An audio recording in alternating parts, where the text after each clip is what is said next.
Hello, everybody. Happy Monday, and welcome to episode number 3 of MMA Fighting's Town Hall. I am your host, Mike Heck. Hope you all had a fantastic weekend, and if you're a mixed martial arts fan, it was a very busy one. We had a very fun UFC 311 fight card, which sort of led the charge, but we're back with our second Town Hall in a 4-day span because, as most of you are aware, this past Thursday we had PFL founder and chairman Don Davis back on. A lot of great feedback, which I appreciate. We asked a lot of hard-hitting questions, not just me, but all of you.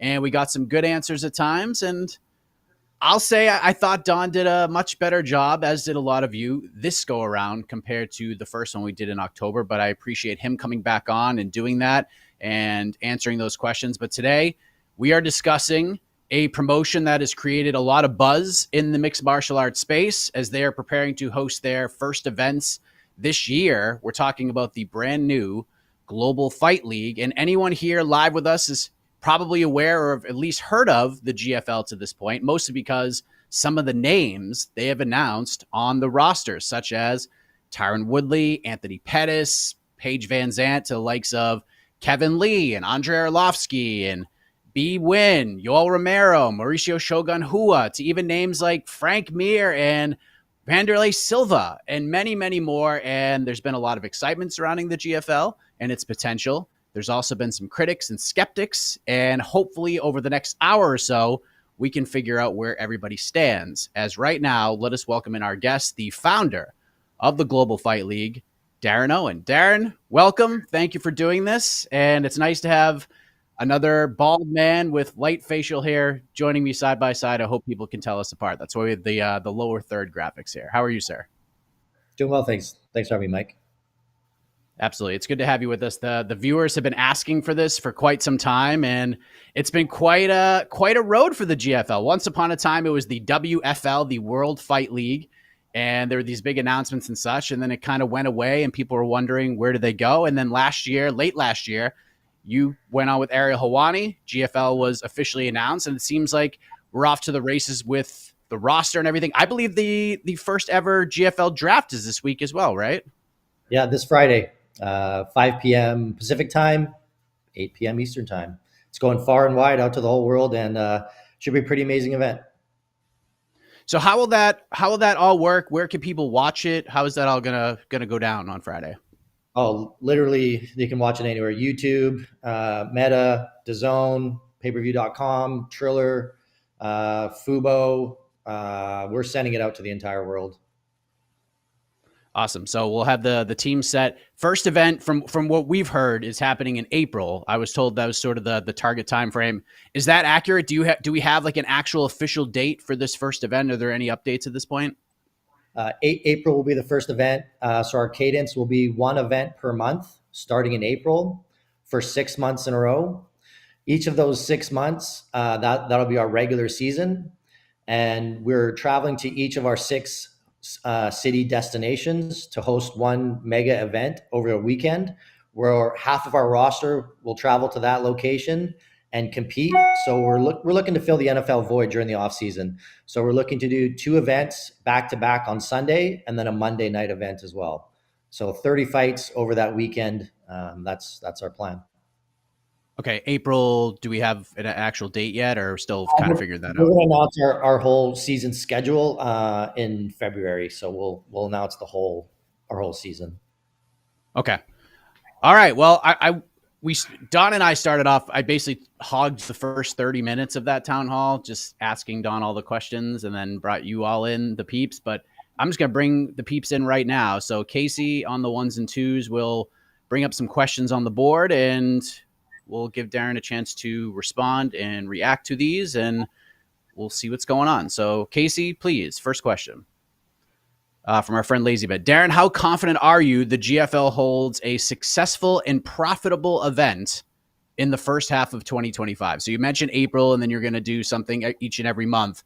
How confident are you about and it's hard to gauge or define what success is at MMA, especially when you're an inaugural company. But so I guess the question is, how do you gauge success?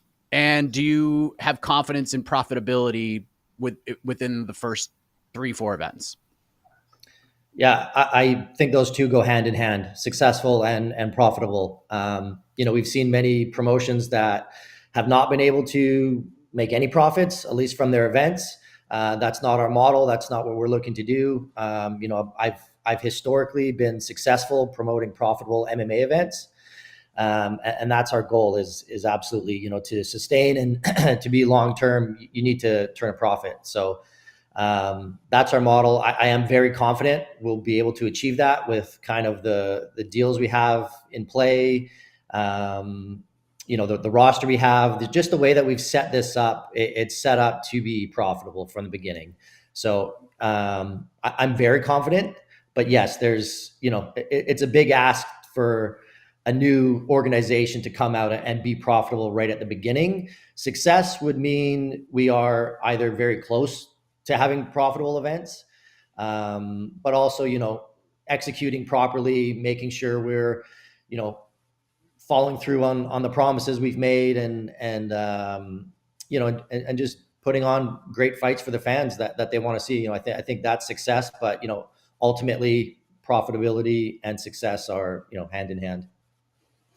So part of this, you mentioned that the deals that you guys have in place, and I know some things haven't been announced yet, but I was talking to a buddy of mine, and we were talking about the MMA space and how the UFC has just kind of swallowed all the competition for the most part, and we were kind of comparing it to the pro wrestling model because my buddy, I watch pro wrestling. I'm not like deep into it as I once was, but I know WWE is at the top of the food chain. There is AEW, and while their attendance is down and their pay-per-view revenue is down and their ratings are way down compared to they were a few years ago, they signed a massive television deal, which almost knocks out all that other stuff. They are a profitable brand. They are making money hand over fist, and it doesn't matter if 5 people go to the events or 5,000 people go to the small venues. It does not matter because they have this big booming TV deal that puts them in a really good spot. What's going on with your television distribution right now? Do you guys have a deal in place yet, or are you still working on that? We have offers, and we're kind of determining which deal makes the most sense, or which collection of deals make the most sense. But you're absolutely right. The reality is live sports content is the most valuable content in the world right now. It's kind of AI proof, which if you're looking at longer term, just the way that the world's going, a lot of these just regular programming are going to be taken over by AI. And the last thing that they potentially could replace is live sports. It's also the number one driver for people showing up to watch something live is live sports. So we're in a very unique position in the world right now where media rights are massive for live sports content, especially when you have a collection of a lot of very popular athletes who have their own giant followings themselves. So a lot of it is that strength in numbers, having that collective of a lot of very popular athletes who have been proven to be very successful pay-per-view draws in the past. So that's that's kind of what we're focused on is securing a major media rights deal that does take care of essentially the vast majority, if not all, of our costs. How confident are you that by the time the first event happens, the platform will be in place, it'll be watched on that platform, it's a done deal? 100%. Okay. 100%. When do you think you'll have that decision made, do you think? We might even be able to announce something next week. Oh, okay. Great. All right. Thank you, Lazy Bed. Masters of the Universe Classic, Mike and Mustache. Could we also ask Darren if their shows will be international and how far are they able to reach at the moment while they grow? I mean, you touched on some of this stuff, but I'll give the floor to you here. Yeah, we'll be truly global. That's been our mission from the beginning. Is this is a global league. We're in 4 different continents, and we want those truly global eyeballs. And that's that's just our whole philosophy. Is our stage is the world, and we have fighters from all over literally there's 67 different country athletes that are in our draft. Their combined following is over 50 million. So this is a truly global play from the beginning. Thank you, sir. What else we got? It's so funny. Fuzzy, we got to know, Darren, who's your favorite MMA fighter or fight? So I don't know if you if you saw the first town hall we did. Don Davis was asked this question. It did not go very well. It went viral, his response. But do you have a favorite MMA fight that you would go to if you had a night out in the town and you just want to come home, eat some greasy pizza, and watch some fist fights? Is there one you would go to right away? Like create a new fight right now? No, just Or for like old school, like your favorite fight to go back and watch, like anytime. GSP, Matt Hughes too, being a Canadian and, following David Loiseau and George St. Pierre, and their rise to fame, that was pretty special time. And then obviously what George did and the way he did it as well with, absolute pure class all the way. Justin Gaethje, I was very fortunate to have a lot of his WSOF fights that I promoted with him. Those were some awesome, fun fights to watch. So, those are a couple that kind of hit close to home. There you go. See, Fuzzy? All right. Off to a great start here. Don, yeah, tough scenes for Don, but he admitted that he had a good time. I'm the most hardcore MMA fan that like people don't know. Like I'm talking like VHS tapes, UFC after UFC after. I've introduced so many of my friends and family to this sport. I've first started off was absolutely obsessed with at the time WWF. So I had that. I had all the figures. I had the ring. I would spend hours every day just making matches, playing them out. And then when I found real fighting, that's when kind of that shift changed for me, and I've been all in ever since. I'm pretty much the same way. So yeah, I understand where you're coming from. Knox Too Tall. Will they be trying to find and build stars of their own? Or is it like the big three of basketball, just old heads scratching an itch with the last twinkle of star power they have? So a lot of the names on the roster have stood out, the Woodleys, and we named off a bunch of them right now, but is the plan, and I think with every entity, you want to try to use some of those names to build newer stars, but is that like the big goal for you guys is to create new stars and just go generation into generation here? Like, how do you guys looking at this? Yeah, exactly. So, we need the big names to kind of get the attention, right? If we just kind of came out with all potential future stars, the reality is you and I wouldn't even be having this conversation right now. So, we know we needed the big names. We know we need that fan base that they already have in place to, bring those eyes to what we're doing. But yeah, we are obviously building for the future. Probably 20% of our roster will be very recognizable names, but 75, 80% will be, hey, this is a potential next future superstar. So, it's a collection of, I definitely say we're kind of going for the most popular fighters in the world. I think we've kind of seen with the, Jake Paul, Mike Tyson route of, hey, people just want to see fights with people who they know. So that's definitely part of it. But yes, it's, we're looking for those diamonds that exist. We're looking for the athletes that have superstar potential. And yeah, some of them will make their names off of competing against, current legends. So yeah, that's definitely the plan. So you bring up the Jake Paul, Mike Tyson thing, and I think some of that kind of goes into what the roster looks like right now and some of the feedback you got once the roster came out. And I think the name that really struck everybody more than anything was Vander Silva, because he's 48. He's been through many, many, many, many, many wars, as you know. And as the UFC antitrust lawsuit was going on, he put out a declaration saying that he is dealing with some serious CTE. He is not doing great in that regard. Is he fighting? Like, is he on the roster to fight? Okay. No, he's our LAT manager. So, right. And in full transparency, I didn't know that he had gone out and made those claims regarding the CTE. So once we had kind of found that out, which didn't take too long, we're obviously looking to pivot and because like number one is an athletic commission going to license him? Probably not.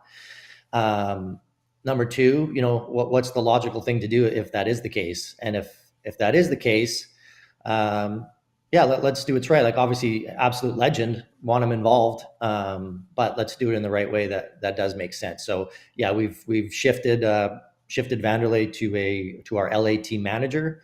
So happy to have him involved in what we're doing and being a part of it. But as far as him actually competing, it won't be with the GFL. And then Frank Mir, and there are some other names. Like I know Andrei Arlovsky was still competing for the UFC. Like I know he's up there in age, but he was still competing and was still competitive in a lot of the fights that he had. And, we see some of these, even like Shogun Hua, who got badly knocked out in his last fight in the UFC. Are all these, like those other names, are they all going to be competing in this? Well, they're all in the draft. Whether or not they get drafted is a whole nother story. I think that's what people don't really fully understand is these are just, we have 400, and I think as of today, we have like 440 something fighters signed to be draft eligible. Up until Friday, we don't know which fighters are actually going to be on our roster moving forward. Obviously, we can't sign anybody who's not a free agent.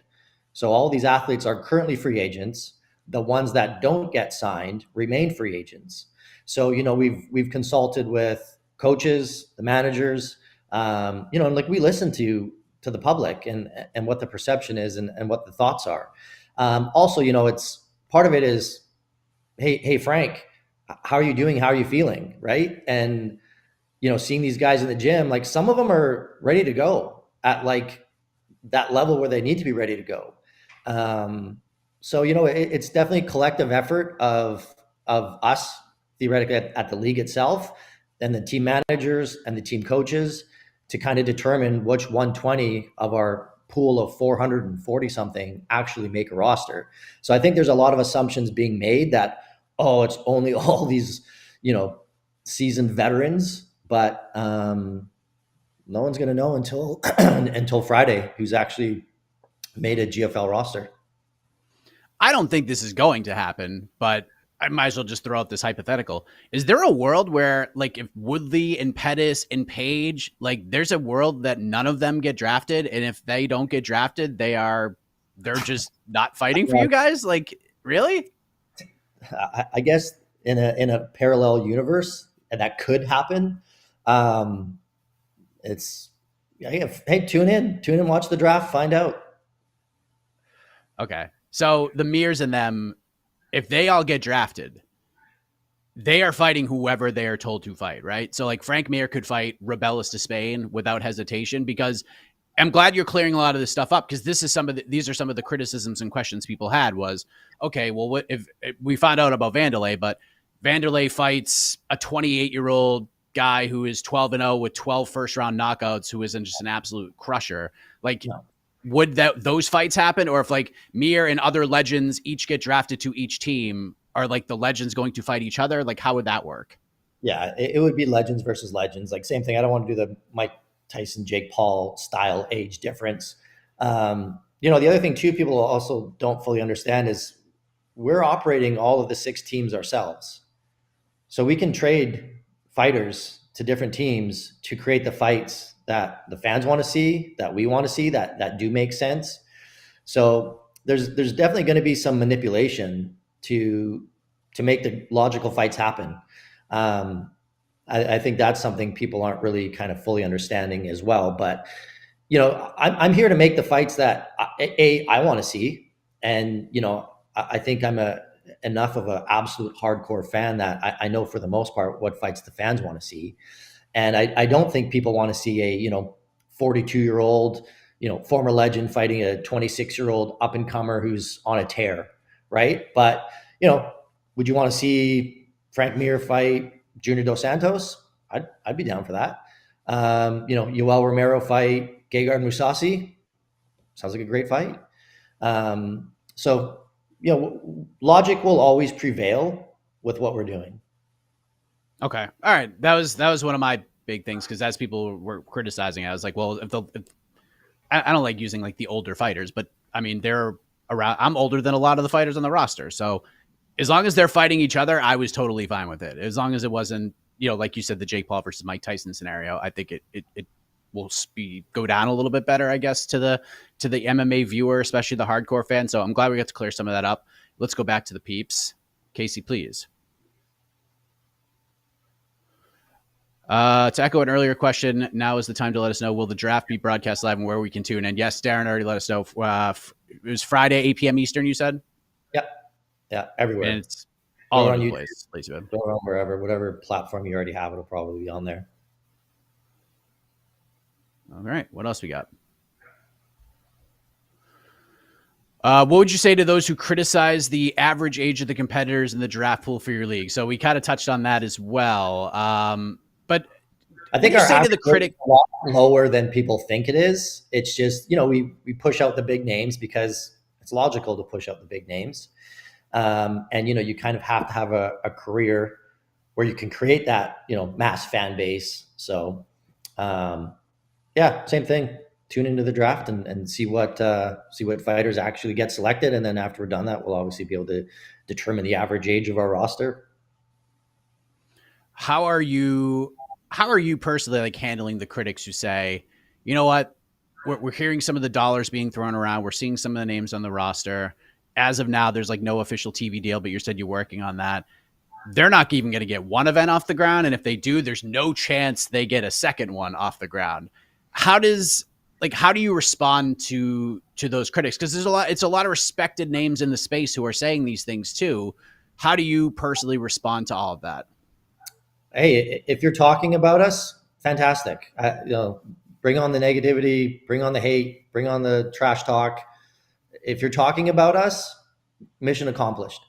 If you're not, that would be a problem. So, same thing. The proof is in the pudding. People will see what we actually roll out when we roll it out, and then criticize us all day after you watch our first event and see if you have something negative to say. But up until then, hey, keep talking trash. Happy to hear it. Why is 2025 the time for the team style MMA promotion, so to speak, to work? Because we've tried it before, it did not work. It was fun. I loved the IFL, man, and I'm sure there were events you liked watching too. I love this question. Number one, how many entities have followed the same current promotional model in history? 700, 800. There's been a lot of promotions, correct? Most of them have come, most of them have gone. The vast, vast, vast majority have never been successful.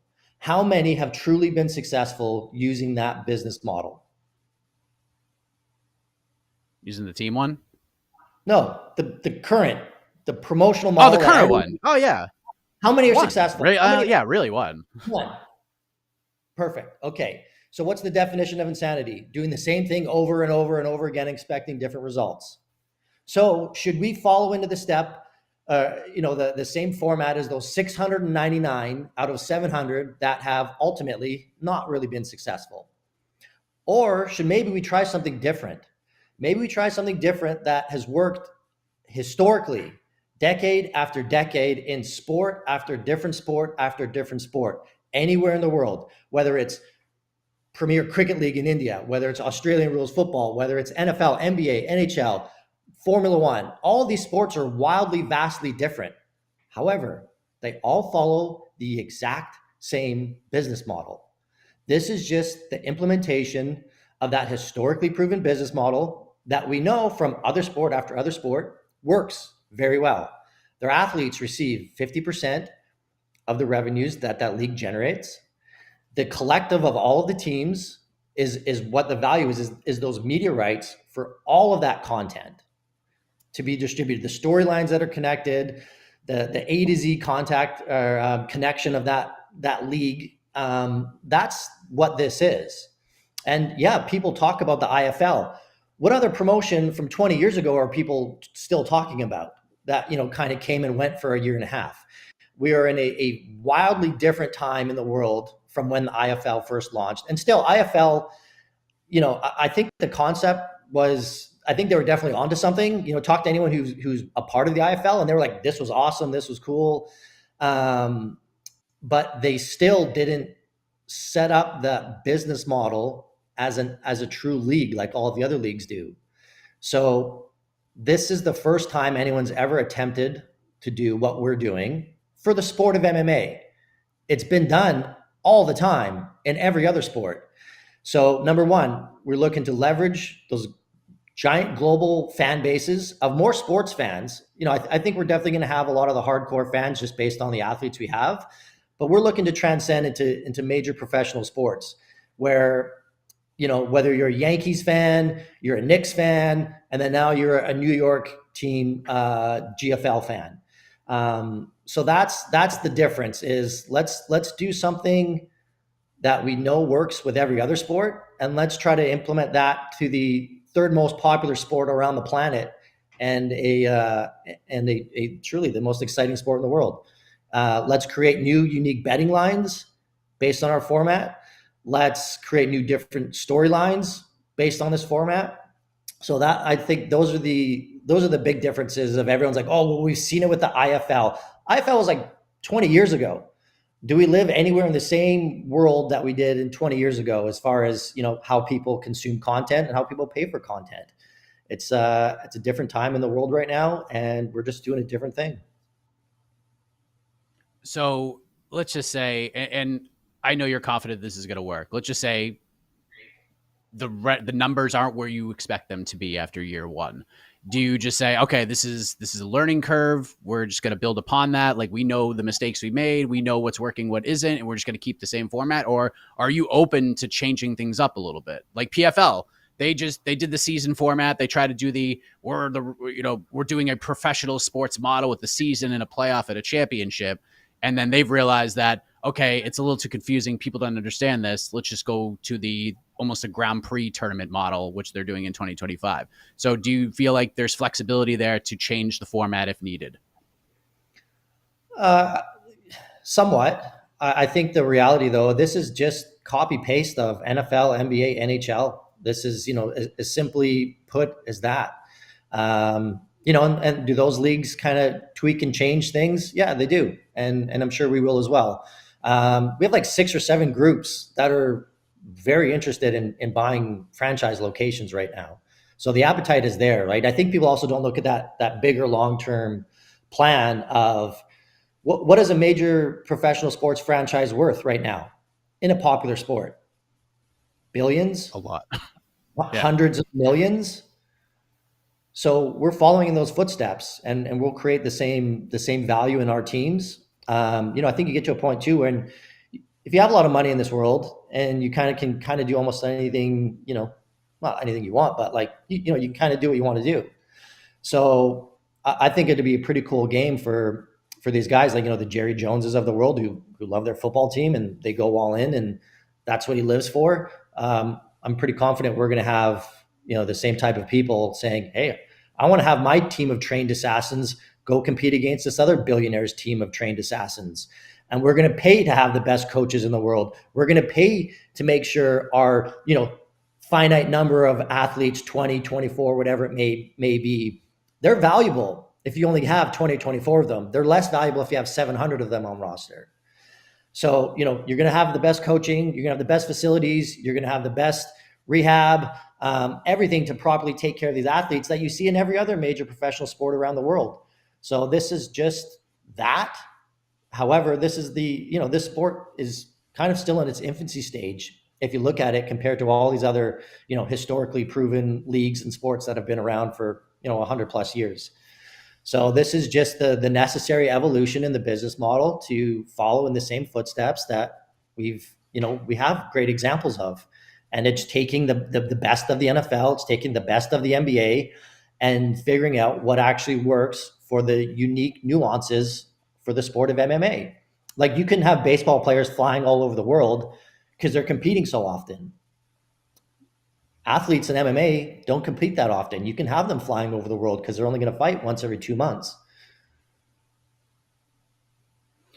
So if I wanted to start a GFL franchise, if I wanted to start a team, like, let's say the Boston Bandits, because that's where I would obviously start the team, would be in Boston.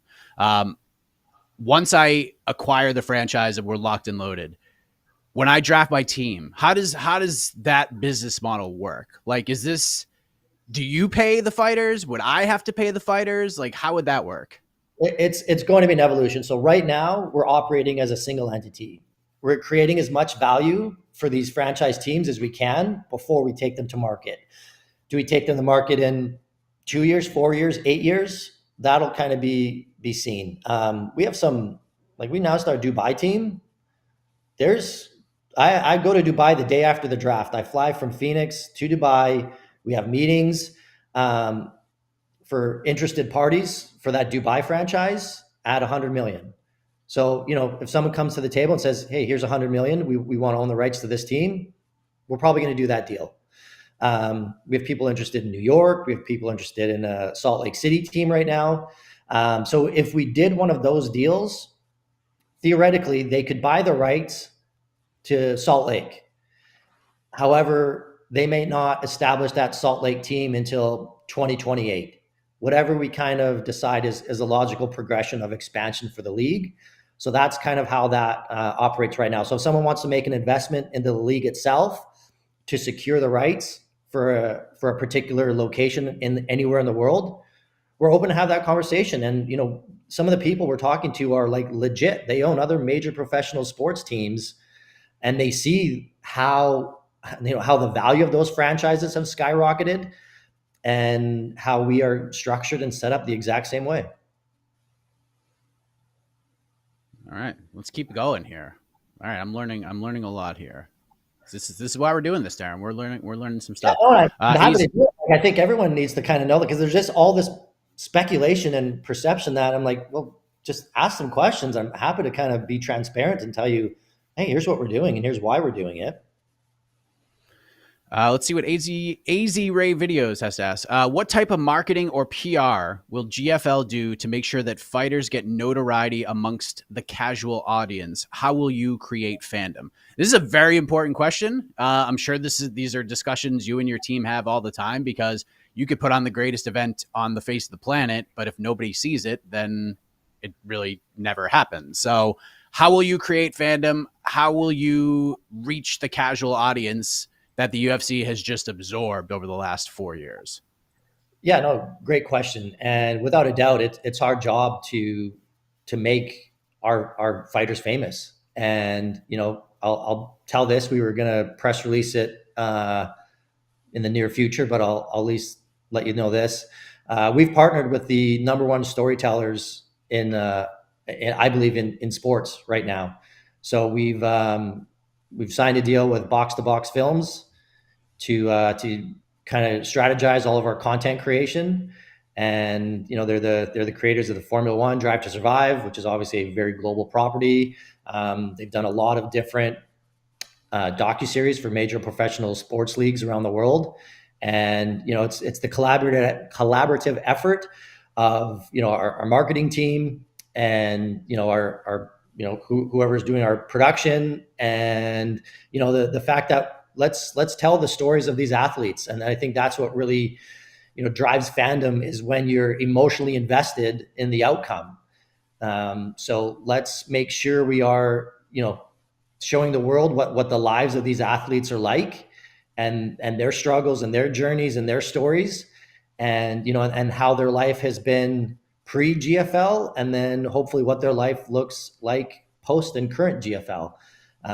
So it's I think it really just comes down to telling the necessary stories and sharing those behind the scenes unique look into their lives.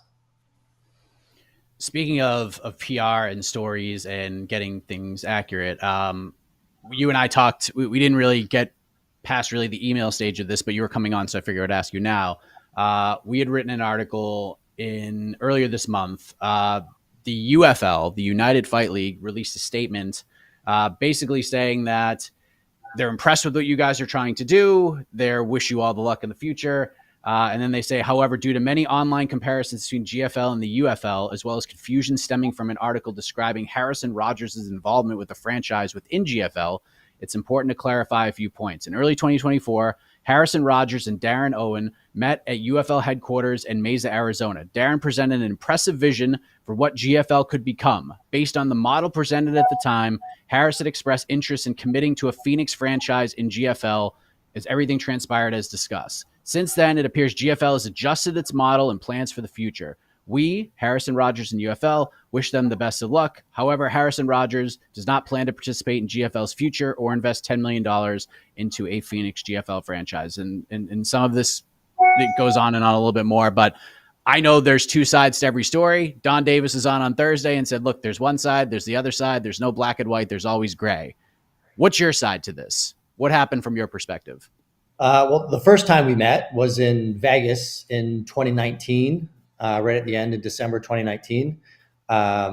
He was looking to do some political fundraising events and needed someone who has experience promoting events. So it was actually through Frank Mir connected us. I met with him in Vegas. He also expressed interest in. So at this time, we had launched, at least announced that we were going to launch World Fight League.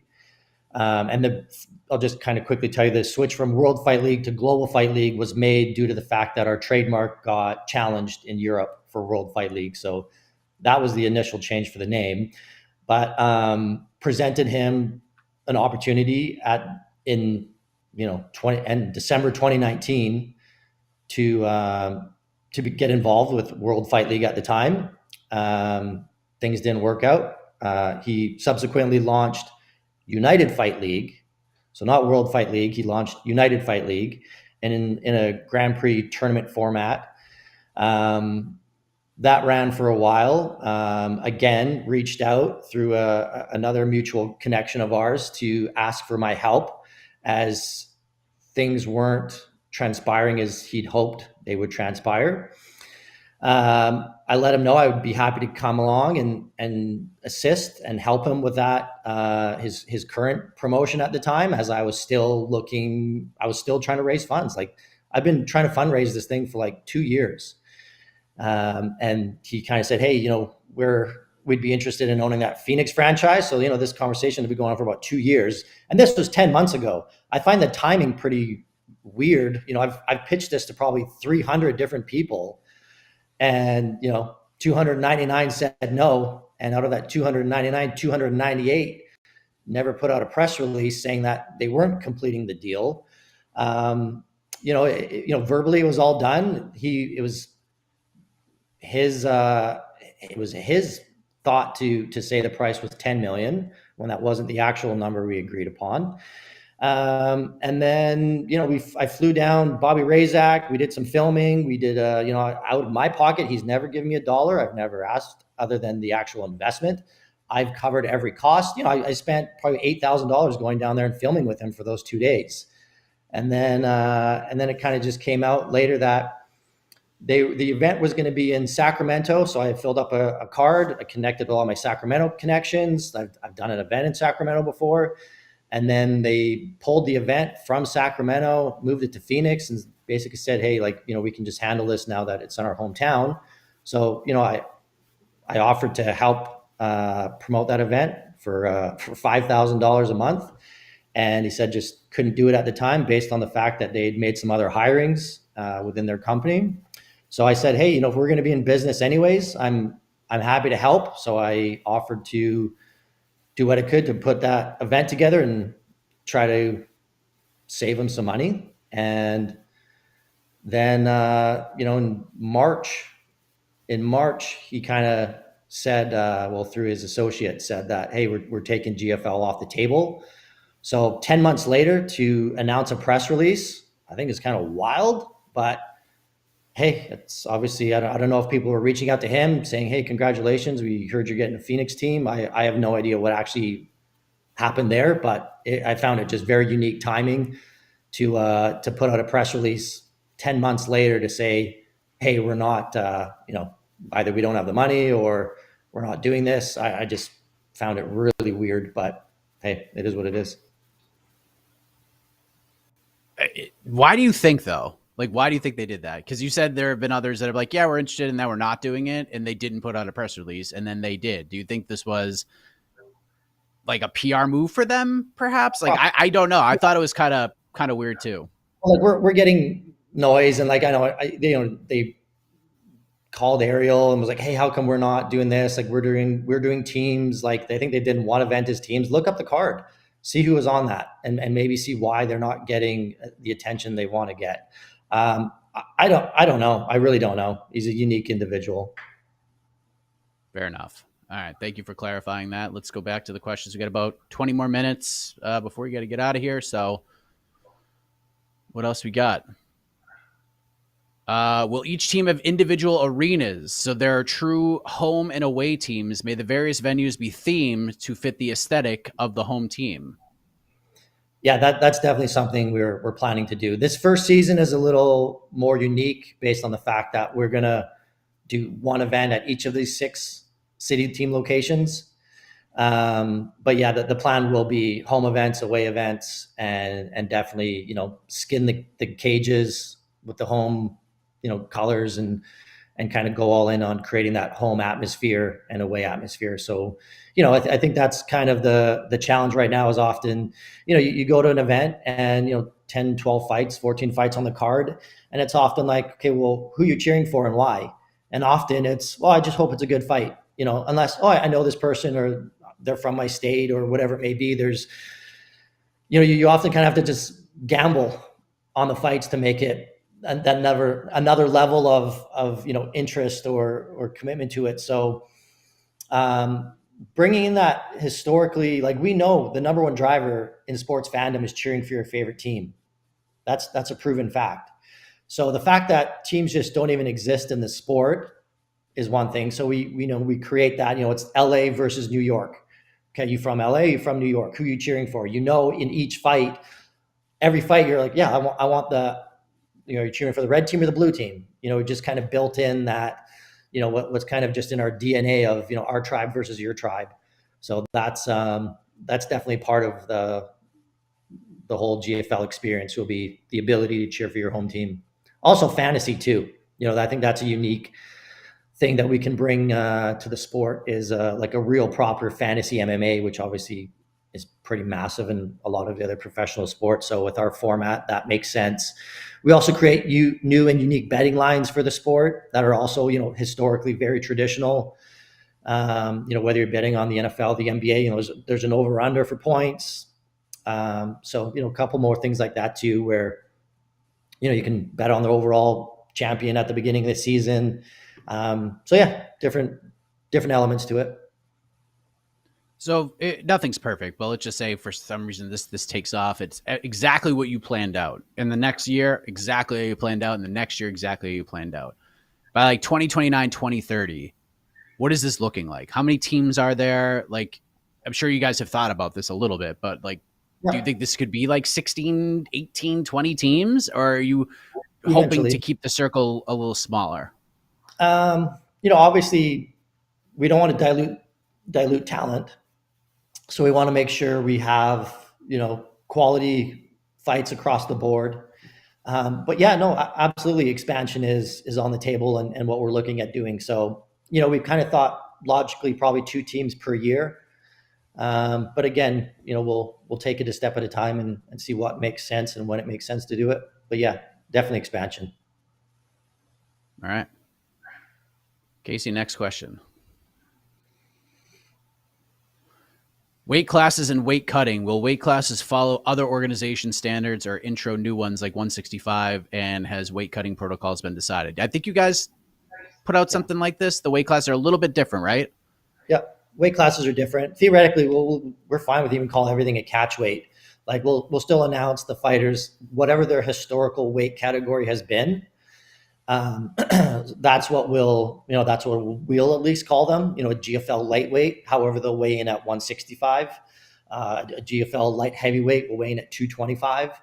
So this is just kind of our attempt to help with that extreme weight cutting and reduce that. Like we know historically what fighters have been in what weight category. So we're not allowing fighters to switch their historical weight category. Obviously, if they've gotten bigger, no problem. But like we have some athletes who are like, hey, I can cut and make this. I was like, no. Everybody can cut and make that, but that's not what we're doing here. The whole thing is let's fix as many of the problems as we can fix. And there's obviously a limitation to what we can do and when we can do it. So this is just kind of the start of that process to really try to eliminate extreme weight cutting. And if 2 athletes are going to be like, hey man, what are you walking at? I'm walking at 168. Oh, I'm walking at 169. Okay, let's just call it a catch of 168. And we have no problem just making that happen, for bout agreements, to even further reduce weight cutting and hopefully, get rid of it altogether. But it'll take some time. Okay. Good question, Sierran. Appreciate you. What else you got? I don't know why I'm asking this, but will each team have a mascot? Great question. That's a great question. I think eventually, I don't know if we're going to have all of that in place. Beginning of the season, part of the season. Well, we'll see. But yeah, it's 100% it's been thought of. That's super funny. I don't know if you guys saw what was going on, because there was, you know how you see different things. You guys post something. This fighter has signed with the GFL, and then the fighter or somebody on the team will say, "No, I'm actually booked to fight for KSW," or "No, I'm still under contract with PFL. No, I'm under contract with this." And I've reached out to multiple managers and teams about this. One manager in particular said, "Hey, we're gonna chalk this up to no harm, no foul." They realized what they did. They fixed it immediately. It's all good. There's no problem on our end. What happened with all that? Is it just like a mistake? We Yeah. put the cart before the horse, I guess. Yeah. Well, I think what it is we're often negotiating, and then we have spreadsheet with all the info of kind of like where we're at with the negotiation, whether it's contract sent, contract signed, even some that have been signed. We find out after the fact, like not all these managers are on top of everything. Maybe we'll just say that. You kind of come across a unique breed of individual in this sport. And like even today, we got a letter saying, "Hey, this person's actually under contract with another entity." And then like they're sending us screenshots of like, "No, like we're not. We were told this, we were told that." So, first, if there's ever a discrepancy, number one, we just take down whatever we've put up, and then investigate to figure out what is really the the situation, the status. I think as part of it too is like, man, like every fighter on the planet right now that's a free agent or assumingly thinks that they're a free agent has reached out and has been interested. And same thing with all the managers out there. So sometimes I think a couple of us accidentally slip through the cracks. It's obviously not something we're trying to do. Some even though the fighters' names are very close to other fighters' names. So I'd say less than 3 or 4. There's out of 400, 500, or probably the number we've at least connected with. Like we've probably connected with at least 1,000 fighters, and out of those 1,000, we've chosen to at least send contract offers to 400, 500 in that range. So yeah, if there has been a mistake, it's obviously we have significantly bigger names that are buttoned up, and we know they are. So we're not intentionally, at least, making the odd 1 or 2 mistake, but it has happened, and it is what it is, and we just deal with it as it happens and say sorry and delete whatever we've done and move forward. As far as PR goes, I think a lot of the reason why you guys are getting phone calls and people are wanting to fight for you is people are hearing about some of the dollar amounts being thrown around. I've heard about some. I'm obviously sort of secrecy. I've seen some of the craziest stuff, and I was like, this is just not true. So there's not one. So is there anybody? Can you confirm nobody has there's a $1.4 million contract? Nobody, not one person has a contract for $1.4 million. I've seen that number. I don't know where it came from. I don't know if it's managers trying to clout that they got this deal or that deal. I don't know if it's fighters trying to like, oh, I got this deal. I don't know if it's fighters calculating their 3 fights, their individual fights, timesing it by 3, and then saying that's their contract. Maybe that's what they're doing. I don't know. There's some wild stuff I've seen out there. A lot of it is just not true. Okay. So, I mean, it's a good thing while you're here. I didn't hear 1.4. I heard 1.2 from a couple. So is there anybody on the roster right now that is signed? If they are drafted, they will make $1 million a fight. Yeah, of course. We wouldn't have some of the names we have if we weren't up in that range. Okay. It's 1.4 to small handful, but no one has a 1.4. Somebody might have a 1.2. Okay. All right. But for the most part, average contract, pretty damn good, right? It sounds like it. Comparably, yeah. Number one, like same thing. Let's fix the problems. What are the problems? Is fighters fighting 1 or 2 times a year? They don't want to do that. So we guarantee the 3 fights in the regular season. and then the potential for a fourth fight in the playoffs, assuming they're healthy. And yeah, our big thing is our revenue share percentage. So the fact that these athletes are equitable partners and share in the success of the events, I think just motivates them. Like, number one, they should be motivated to promote and to sell. So they either get their guaranteed purse amount, and we don't do the show win. We just do hey, here's your amount. You come up, you do your job. Worst case scenario, like, Patrick Mahomes doesn't get a less paycheck if he throws 3 interceptions and they lose the game. For him, it doesn't matter. So, this same thing, it's let's just do what every other major professional league, sports league does. And it's going to take some time to get that in, but yeah, it's a guarantee. So they at least know, worst case scenario, I'm walking away with this. And, best case scenario, they're walking away with potentially significantly more. And, they just share in how well the events do themselves. So I would say this too, for the draft, we have 2 things. Like, I have my own financial cap that I can't exceed. So part of that is, you're not going to see all of the athletes that have big contracts. They're not all going to get in. And partly is there is a salary cap on what we can actually, budget for. And then the other aspect is there's revenue share percentage points. So, Tyron Woodley has a higher amount of revenue share points than, the vast majority of everybody else. But collectively, each team can have 100 revenue share points collectively. So that's another element to it as well. And then obviously their guarantee is directly tied to the revenue share percentage points. So we kind of have an idea of how much revenues we're going to generate and how much of that we can share. So that's the other side of it too, is, there's essentially like a salary cap for revenue share points per team as well. Okay. And so just to clarify, just want to make sure, because this is what comes up all the time, and I'm glad you're here to answer this. There's 400 or 500 fighters that are actively like, okay, I'm in on this, but not all of them will fight. So you're not actively paying 500 fighters to compete 3 times this year at exorbitant prices, right? Like, they have to be drafted. They have to compete to fight, because that is the whole thing, is like, how in the world are they going to actually feasibly do this and host these events and have all this if they're paying this kind of money to 500 fighters over all this time? Now we're clarifying that is not how this works, right? That's not how this works. So, like, obviously we need to know which fighters are in, and the ones that we need to know, like, what is their purse? What is their revenue share percentage? Like, what's their guarantee and what's their rev share points?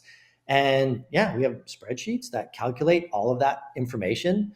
And based on that, we know, number one, what guarantees we can actually guarantee and what rev share points we can actually implement. So it's some math. It's not like super advanced, but that's how it works. So each team will have 20 athletes. That's it.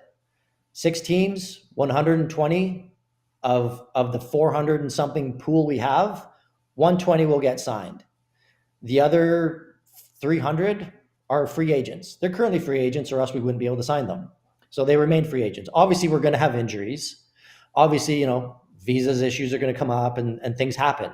So when we look to, fighter ABC can't compete, they either go on injury reserve, then we sign a free agent. Most likely we'll probably look to that pool that we already have. However, if a more unique option is available at that time, we'll look to that as well. So, again, logic will always prevail.